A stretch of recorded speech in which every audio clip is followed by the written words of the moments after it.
The Empire's on the run. Alex Jones and the GCN Radio Network.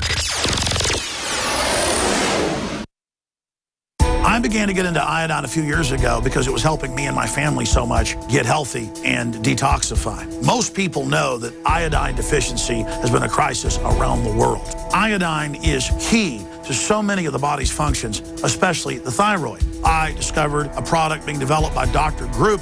You now know it as Survival Shield True Nascent Iodine that your body can really absorb. Then, about a year ago, he said, listen, if you think this is powerful, I'm going to come out with rare earth, deep earth crystals. And the results that I personally have had have been life-changing. Nobody else has got iodine based on these pure crystals, ladies and gentlemen. This is innovating, and the best part is it helps fund Infowars.com, the radio show, the TV show, the whole media operation promoting true libertarian ideas. For a limited time, experience the ancient power of Survival Shield X2. Take advantage of this unprecedented 30% off Super Detox Special at InfoWarsLife.com. The government's Department of Homeland Security is buying up loads of ammo. At the same time, they're restricting civilians' rights to own and purchase firearms. Can you put two and two together? Infidel Body Armor can stop every round, including hollow points and .308 sniper rounds, is reasonably priced and fully legal. But for how long? Go to InfidelBodyArmor.com, spelled INFIDEL bodyarmor.com. Infidel Body Armor. Just won't quit. I'm David Hall, founder of Diamond Gusset, where we are proud of our 100% grown and sewn American-made jeans. Whether you're out for dinner, working on the farm, or on the road, Diamond Gusset Jeans offers a full spectrum of style and sizes for any occasion. Our loyal customers enable us to continue sponsoring Liberty Media outlets. Use promo code FREEDOM to receive a 15% discount at gusset.com. In Liberty, David Hall, Diamond Gusset Jean Company. From the water table to our soils to the atmosphere itself, our world is becoming more and more toxic each and every day. But it's not just the air outside that's toxic. Indoor air has been shown to have 2 to 5 times higher concentrations of pollutants than even outdoor air. And most Americans spend 90% of their time inside using toxic chemicals within their homes. There are more than 42 million smokers in the United States. Well over 1,000 types of mold and mildew linked to numerous conditions. And don't forget the fact that 6 million Americans live with pets they're allergic to as well. When I began to research these statistics, it was clear to me it was time to start cleansing my lungs in order to combat the toxic environment that we cannot escape, but that we can fight back against. Made with organic and wild cultivated herbs and manufactured in the USA, the new InfoWars Life Lung Cleanse is here in a convenient spray bottle that can be brought with you throughout any toxic environment. Now available exclusively at InfoWarsLife.com or by calling toll-free 888-253-3139. Crashing through the lies and disinformation. It's Alex Jones on the GCN Radio Network.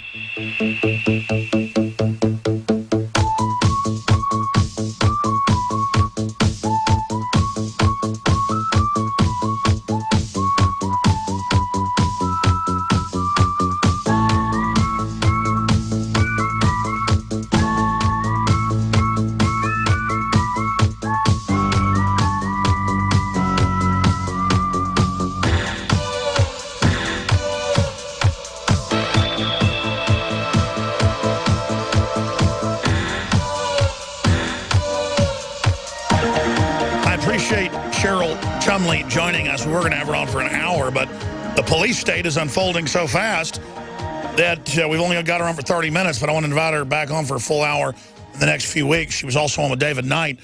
You know, I know a lot about the police state, and folks, you know, out there might think that I couldn't learn something or you couldn't learn something from a book. It's put out by WorldNet Daily, forwarded by Congressman Louis Gohmert. Police State USA, How Orwell's Nightmare is Becoming Our Reality, Cheryl K. Chumley. And the fact that it's forwarded by a Texas Republican who is pro-law and order shows how the libertarian conservative movement is getting concerned about the militarization, and that's what's upsetting the power structure. And the feds, they want to federalize the police, and they want to use disasters like Ferguson as a pretext to do that. So we're not here to demonize the police. We're also not here to support them attacking reporters or attacking peaceful demonstrators. 5-1 last night, police for the reporters, for the police that we saw going after looters and people burning down businesses. So, again, the looters are horrible, but then does that mean the police can look at our reporters who are clean-cut and who are polite and who they've even checked in with and sit there looking at them like they want to kill them and pointing guns at them? I mean, if I was there, I'd be like, what is your problem? Why are you looking at me like that? I'm an American. I've done nothing to you. I'm the press. How dare you point a gun at me? How dare you? There's an earlier video they were showing where there's this big riot cop, and man, he's looking at Josh just like he wants to kill him, looking right at the camera, just like what do they do? Show him videos of the press like eating children or something? I mean, how does that cop look at him like that? I mean, I would just get very upset. Like, why are you looking at me like you want to kill me? What is your problem? Where I come from in Dallas, I mean, you look at somebody like that on the street, they're going to just get out of their car and say, "What? You got a problem? I mean, what are you looking at me like you want to kill me for? What are you pointing a gun at me for? I haven't done anything to you."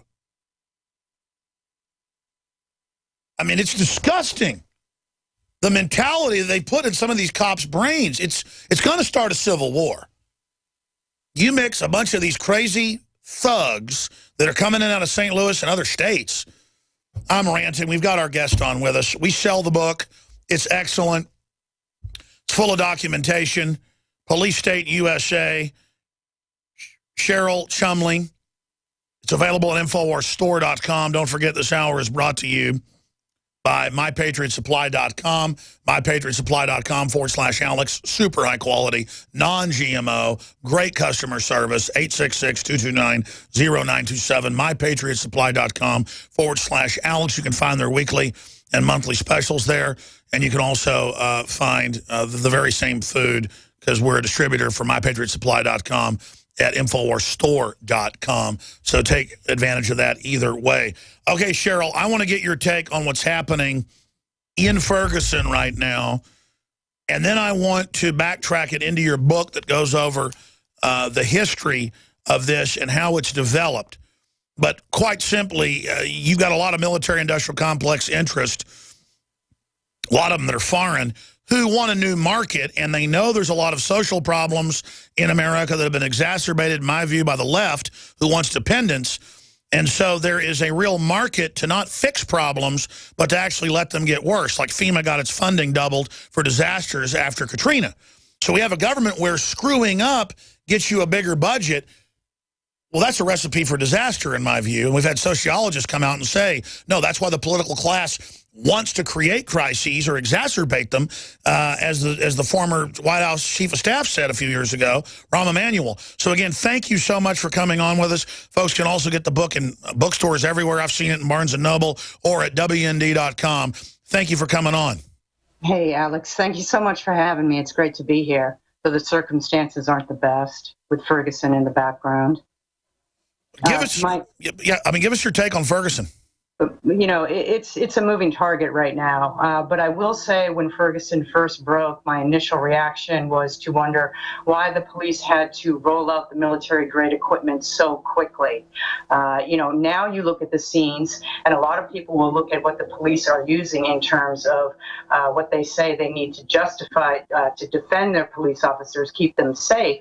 And a lot of people might agree with that. But if you go back in time to when the protests first started, it just seems like police went to level 10 on rolling out the equipment, where they could have started off maybe at level 2 or 3. And they're not stupid. The people giving the orders know full well that was provocative. The feds have been there since the start. We have a lot of history of provocateurs, especially with the feds. I guess to, again, create a threat or exacerbate it so they get more funding. Tell us a little bit about yourself. You've got a very interesting bio as a journalist, but what got you interested in the police state, and how did you do the research to put together such a powerful book? Oh, thank you for the kind words on that. I appreciate it.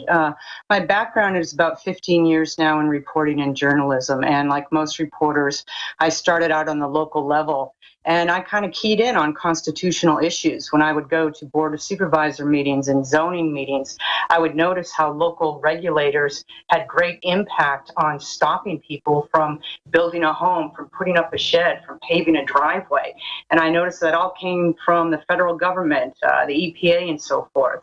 And so I just kept track of things through the years. And when I went to research this book, I didn't have to look hard. It was more paring down examples of what's going on in terms of driving our nation down a police state. It was a lot harder to decide what to keep out than to scour for things to put in. And, you know, I have 4 kids. I happen to think our nation is the best in the world, and I would like to keep it that way for future generations. Where should we start breaking down the police state? Well, Ferguson is definitely the platform, but I sure do wish we had had this talk back when, you know, the toddler in Atlanta was busy being blown up by SWAT team tactics run amok. And, you know, that would have been the perfect example of how police should not have military-grade equipment, because all it does is entice them to use it for missions and for roles that are better served with a knock on the door. You know, people are dying in America because police with military equipment are taking it on themselves to use that equipment for things that could be better served, just like how police used to do it 20 years ago with a more protect and serve mentality. And this is the perfect opportunity, though, with Ferguson bringing it back in the limelight, to look at why police have this equipment in the first place and what Americans can do to curb its use. I mean, the book, as you said, is just full of examples of the police state. But for folks that haven't read the book or who aren't experts on it. Oh, okay. I'm sorry. I also cover, you know, that's just one chapter in my book. If you look at the EPA, what the EPA does on a daily basis, not just at the federal level, but how those trickle down to the local level. If you look at the emerging use of drones, now you have California and Arizona police departments picking that up. You have the business sector hoping to hop aboard and use drones. If you look at some of the surveillance activity, I know all your listeners are aware of the latest from Edward Snowden, but they may not be aware of what private businesses are doing to snatch up some of this technology where you can spy on people. When you walk into a store now, your department store may be pinging off your cell phone to alert the owners that you are a high dollar value shopper and that you've just entered the store. The mannequins may actually have recording, video and audio recording devices in their heads to not watch for theft control, but basically to pick up what shoppers are saying in the stores in order to use for marketing reasons. I have a chapter on executive orders. You know, you look at President Obama bragging to the world that he doesn't need Congress. He has a pen, he has a telephone. Who needs the law, the Constitution, and Congress? If you look at what's going on in our schools, Michelle Obama, the Queen Nanny, telling parents in America how they should feed their own children. You know, that's what's important. That's why I like your book, is because we think of the police state as armored vehicles and LRADs, rubber bullets, cops in Space Invaders, sci-fi stormtrooper outfits, and certainly that's part of it. But the police state isn't even really about the cops. The media has spun it that you're anti-police if you use the word police state. No, police state means 1984. Police state means North Korea. Police state means Mexico. Police state means a failed state. It means a country that's a banana republic. So why was this premeditatedly being set up? Not to secure the republic, but to overthrow it and the corrupt political class. And then you bring in the police state is about arbitrary power. I mean, until a decade ago, they had to pay you when they took your property, market value with eminent domain. Now they just take it and don't even pay you. And so that's what your book gets into, is so many areas of the police state that I hadn't even thought to call police state. I would call Agenda 21 tyranny, but really, you're right. It is the police state. It is the end of checks and balances. It is just arbitrary global rule, UN treaties that we're not even signatories to being implemented by the bureaucracies. It's like Obama is implementing gun control by executive action, and he points to the UN as his authority.